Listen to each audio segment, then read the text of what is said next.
Welcome to another episode of Tech Talk Today. I'm your host, and today we're diving deep into the exciting world of coding tools, specifically focusing on the OpenAI Codex CLI. If you're a developer looking to enhance your coding workflow or get into the nitty-gritty of AI in development, this episode is for you. So let's kick things off with a little background. Imagine you're writing code, and you wish you had a partner who could not only understand your commands, but also execute them in real time, all while keeping your project safe. Well, that's essentially what the Codex CLI offers.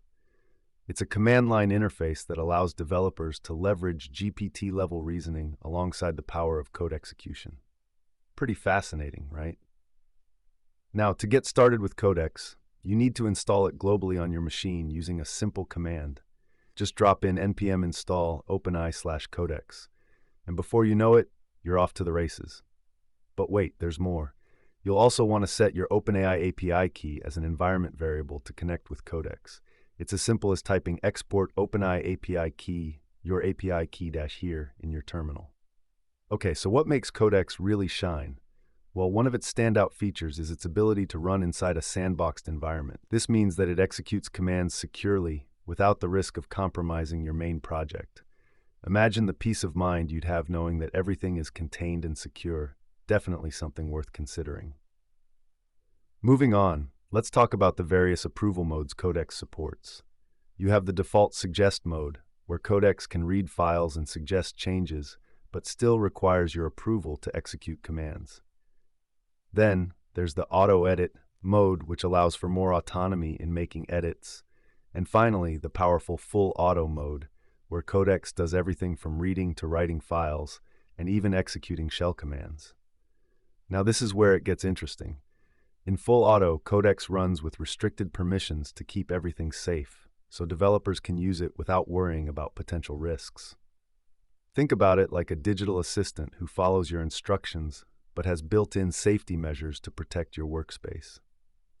And for our listeners who might be new to coding or development, here's a quick analogy. Imagine you're baking a cake. Codex is like having a sous chef who not only helps gather all the ingredients, but also bakes the cake for you, ensuring the oven is safe and only takes the necessary steps to avoid any mess. It's about efficiency with a layer of security. Now let's get into some practical use cases. With Codex, you can easily refactor components, generate migrations, or even write unit tests. You type a simple command, like refactor the dashboard component to React hooks, and Codex takes care of the rest. It's like having a coding wizard at your fingertips. Who wouldn't want that kind of magic in their coding life? We should also touch on community involvement, since Codex is fully open source. If you're interested in contributing, there are numerous ways, from opening issues to submitting pull requests.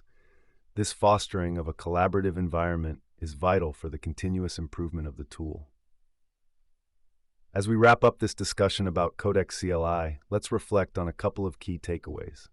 First, the seamless integration of AI in development tools not only accelerates the coding process but also enhances security and efficiency. Second, the open source nature means that anyone can contribute to its evolution, making it a community-driven project. So what do you think? Are you ready to give Codex CLI a try? Or maybe you've already been using it and have some experiences to share.